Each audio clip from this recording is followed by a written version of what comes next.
Pareho tayong busy, pareho tayong pagod, pareho rin tayong may problema. Pero bakit may umangat at may iba na parang laging mabagal? So ang tanong, ano ba ang mas mahalaga? Maghanap ng paraan para magtagumpay o maghanap ng maraming dahilan para bumagal?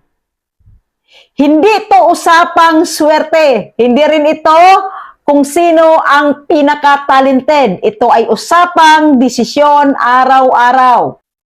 Una, lahat may dahilan pero hindi lahat may direksyon.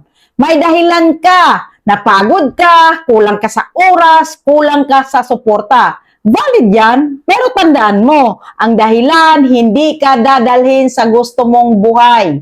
Pangalawa, ang taong naghahanap ng paraan, gumagalaw kahit hindi sigurado. Hindi nila hinihintay na ready na, perfecto na, wala ng problema. Gumagalaw sila kahit natatakot, nagkakamali at mabagal. Kasi alam nila ang galaw ang lumilinaw sa daan.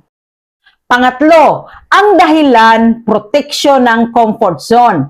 Real talk, minsan ang dahilan hindi totoo. Excuse lang para hindi masaktan ang ego. Mas madaling sabihin, hindi pa time kaysa aminin na takot lang ako sumubok. Pangapat, walang taong nagtagumpay na walang dahilan. Mayaman man o mahirap, lahat may dahilan para huminto. Ang pinagkaiba, hindi sila tumigil doon. Panglima, ang paraan ay laging may kapalit. Kapag pinili mong maghanap ng paraan, may pagod, may sakripisyo, may learning curve.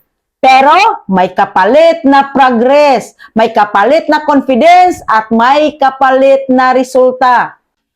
Pang-anim, ikaw ang pipili araw-araw. Hindi isang bisis lang ang choice na to. Araw-araw mo siyang pipiliin. Dahilan o galaw, reklamo o diskarte, takot o tapang. Ang buhay hindi bumabagal dahil mahirap. Bumabagal dahil mas pinili nating huminto. Kaya tanungin mo ang sarili mo ngayon, nag-iipon ka ba ng dahilan o gumagawa ka ng paraan? Kung ikaw yung taong pinipiling gumalaw kahit mahirap, i-share mo to sa taong kailangan ng tapik sa likod ngayon. Follow for more tips and motivation. Dito, hindi perpekto ang hinihingi, kundi desisyon.